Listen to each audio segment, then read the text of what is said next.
بسم اللہ الرحمن الرحیم۔ میرے پیارے بہن بھائی، امید کرتی ہوں آپ خیریت سے ہوں گے۔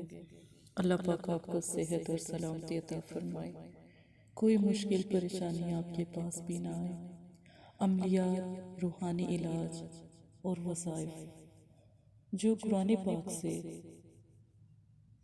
اور ان کی آیتوں سے دیے گئے ہوں، ان پر عمل اور ان کا طریقہ، استخارہ اور روحانی علاج کے لیے بھی آپ رابطہ کر سکتے ہیں۔ عملیات سبھی لوگ کرتے ہیں، سبھی لوگ سمجھاتے ہیں، لیکن اس کا اصل جو مقصد ہے وہ اپنے رب سے تعلق قائم کرنا ہے۔ کبھی یہ نہ سوچیں کہ کسی کا نقصان چاہیں گے، نہیں تو اللہ کے اس فیض کو کبھی حاصل نہیں کر پا سکتے آپ۔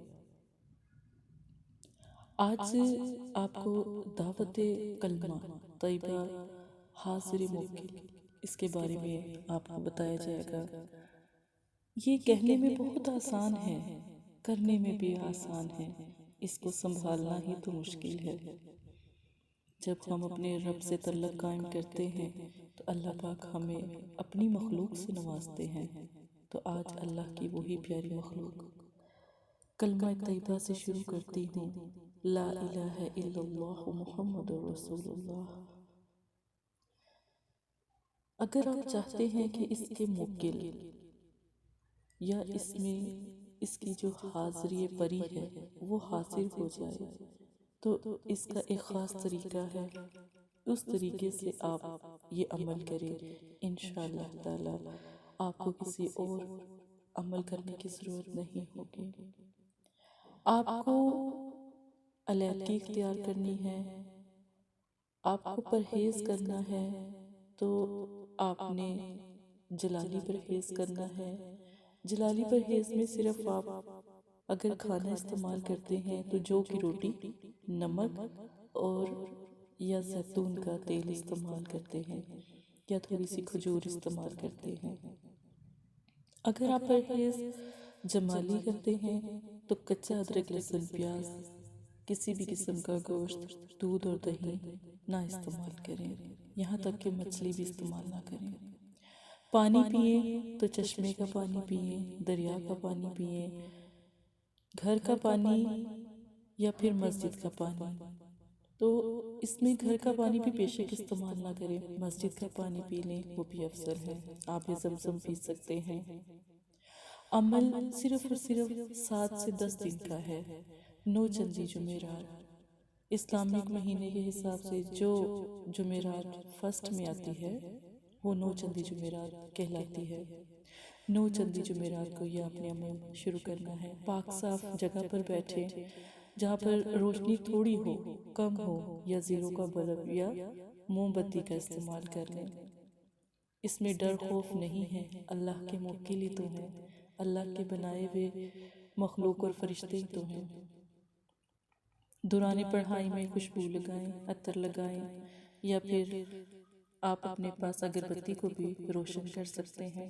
لباس آپ کا پاک صاف ہونا چاہیے، بالکل بھی گندا نہیں ہونا چاہیے۔ آپ غسل کر کے اپنے لباس کو زیب تن کر سکتے ہیں۔ جب بھی کوئی پری یا موکل حاضر ہو، جو دل میں نیت ہوگی وہی اللہ پاک عطا کریں گے۔ تو جب بھی حاضر ہوں تو السلام علیکم کہہ کر ان سے بات کریں، لیکن 7 سے 10 دن کے بعد آپ نے بات کرنی ہے۔ اگر آپ چاہتے ہیں کہ آپ کی بہن جب آپ عمل کریں تو آپ کے ساتھ ہو یا پیچھے آپ کے بیک پر بیٹھ کر دعا کریں تو پہلے ضرور بتائیں تاکہ میں آپ کی مدد کر سکوں۔ یہ مدرسہ ہے فاطمہ الزہرا للبنات، تو میں آپ کے لیے دعا بھی کر سکوں۔ عمل مشکل نہیں ہوتا، کرنے والے کے دل اور اس کی محبت پر ہوتا ہے کہ وہ کتنی محبت سے عمل کرتا ہے۔ جب آپ کے سامنے پری موکل حاضر ہو جائیں، آپ ان سے بات کریں، وہ آپ ہی کی طرح کے لوگ ہیں، وہ آپ ہی کی طرح کی مخلوق ہے۔ اور اس سے ڈرنا، خوف کرنا، اگر ایسی چیزیں آپ کے دماغ میں ہوتی ہیں کہ آپ کو خوف آتا ہے یا آپ کو ڈر لگتا ہے یا گھبراہٹ ہوتی ہے، تو آپ ایک دفعہ بہن سے رابطہ کریں انشاءاللہ۔ اور اس سے پہلے جو ہم نے باطنی آنکھ کی ویڈیو آپ کے لیے بھیجی ہوئی ہیں وہ آپ دیکھ لیں۔ باطنی آنکھ سے یہ ہوگا کہ کشف قلوب ہوگا، ان عملیات کو کرنے کے لیے آپ کو آسانی ہوگی، اور پرہیزوں کے بارے میں، حصار کے بارے میں، نو چندی جمعرات کے بارے میں، رجال غیب کے بارے میں، تو سب چیزوں کے بارے میں آپ کو پتا ہوگا نا، پھر جو بھی آپ عمل کریں گے وہ آپ کے لیے آسان ہوگا۔ بہن ہو یا بھائی، کوئی مسئلہ نہیں ہے، آپ آسانی سے عمل کر سکتے ہیں۔ اگر میری یہ عملیات کی دنیا میں پہلا قدم آپ کو پسند آیا ہے تو اپنی بہن کو ضرور یاد کیجئے گا، اور جیسے سمجھایا جی بالکل ویسے کریں، انشاءاللہ ہر عمل میں کامیابی ہی کامیابی ہے۔ عملیات اتنی مشکل نہیں ہے، کیونکہ یہ تو صرف اللہ کا، کہتے ہیں نا کہ جو محبوب بندہ ہو اور اللہ سے محبت کرتا ہو اس کے لیے تو بالکل بھی مشکل نہیں۔ اور رہی بات ڈر خوف کی، تو جب رب راضی اور اللہ پاک آپ کے ساتھ ہوں، نبی کا نام ہو، مدرسے کے بچوں کی دعائیں ہوں، تو پھر ڈر کیسا، خوف کیسا؟ پیارے بہن بھائی، اسی کے ساتھ اجازت دیں، کوئی بھی مسئلہ ہے رزق کا، جادو کا، نظر بد کا، کالے علم کا، گندے علم کا، اگر آپ کو کچھ بھی ایسا محسوس ہوتا ہے، ایک دفعہ استخارہ کروائیں، پھر یہ عملیات کا عمل کریں، کامیابی ہی کامیابی ہے۔